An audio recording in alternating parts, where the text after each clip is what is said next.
Hey guys, Mr. Enyard here. Today we're going to talk about dividing or multiplying fractions. Not a hard thing, not scary either. In fact, it's quite fun. So stick around, I'll show you some cool tricks. Let's do some math.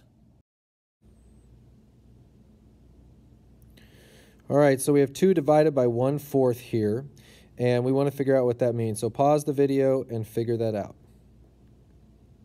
Well, what that says is if I have 2 apples and I break it into 1/4 apple pieces, how many apple pieces would I have? So let's take our apples and divide it into fourths like such. So each one becomes 4 pieces, which is be 1/4 of an apple. How many of those pieces do I have? Well, 1, 2, 3, 4, 5, 6, 7, 8. I have 8 apple pieces, so my answer is 8. 2 divided by 1/4 is 8. So I got 2 problems for you to try, 8 divided by 1/2 and 3 divided by 1/5. Pause the video now and see if you can figure them out.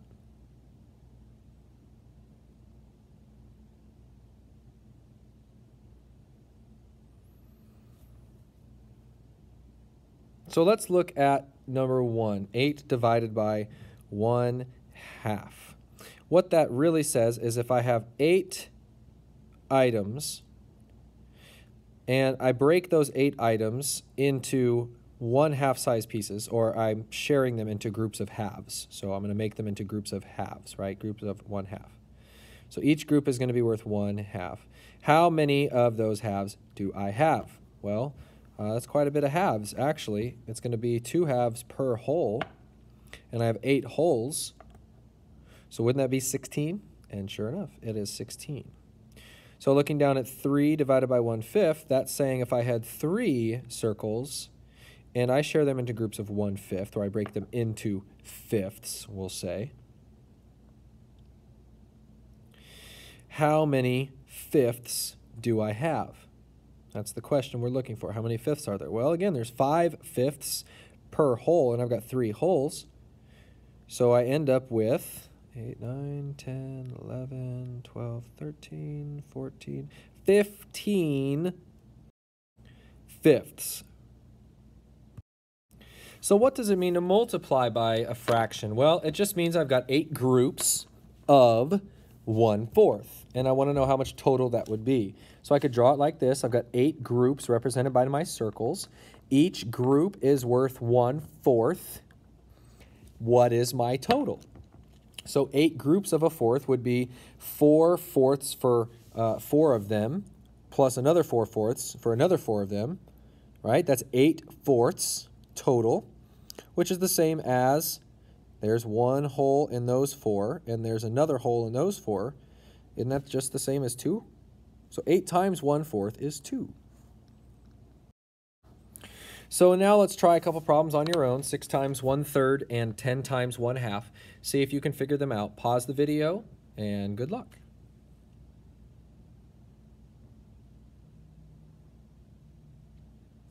So now that you've had a chance to try them, let's note that 6 times 1/3 is 6 groups of 1/3. So I've got 6 groups in circles right there, and each is worth 1/3 as such.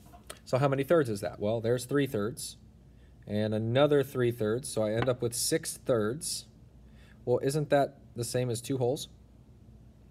So I end up with 2 wholes. Now I've got 10 times 1/2, which would be 10 groups of 1/2, like this.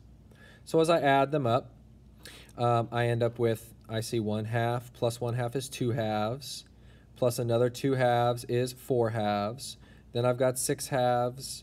Then I've got 8 halves between the next 2, and then lastly I end up, where am I at? Here I am, there we go. And then I've got 10 halves. Well, every 2 halves is a whole, so I end up with 5 wholes. And the last thing I want to show you is a cool trick. So 3 divided by 1/6, maybe you've noticed this, is the same as 3 times 6. If I write the inverse to the fraction, so I switch the numerator and denominator. 1/6 is the same as 6 over 1. And I do the opposite operation, I end up with the same answer. So how does that work out?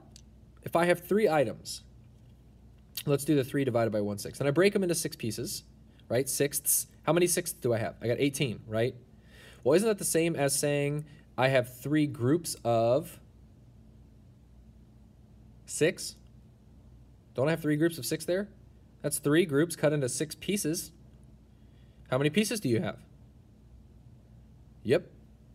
You got 18. 18 pieces there, all broken and nice. So 3 divided by 1/6 is the same as 3 times 6, which is 18. You can see it in circles, dots. 3 times 6.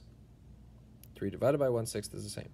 And again, the key here is that you are changing the operation to the opposite operation and the fraction to its inverse whole number. So how does 4 times 1/8 work? Well, that's 4 groups of an eighth, right? So if I add up my eighths, I end up with 4 eighths. Well, isn't 4 eighths as a fraction the same problem as 4 divided by 8? So again, I switched the operation to the opposite operation, and I wrote the inverse number. So 1/8 becomes 8/1, or 8 wholes, because 8/1 is 8. So 4 eighths, I notice, can be simplified, right? 4/8 divided by 2, both of those numbers divided by 2 equals 1/2. So 4 times an eighth is 1/2, or 4 divided by 8 is 1/2. Cool, huh?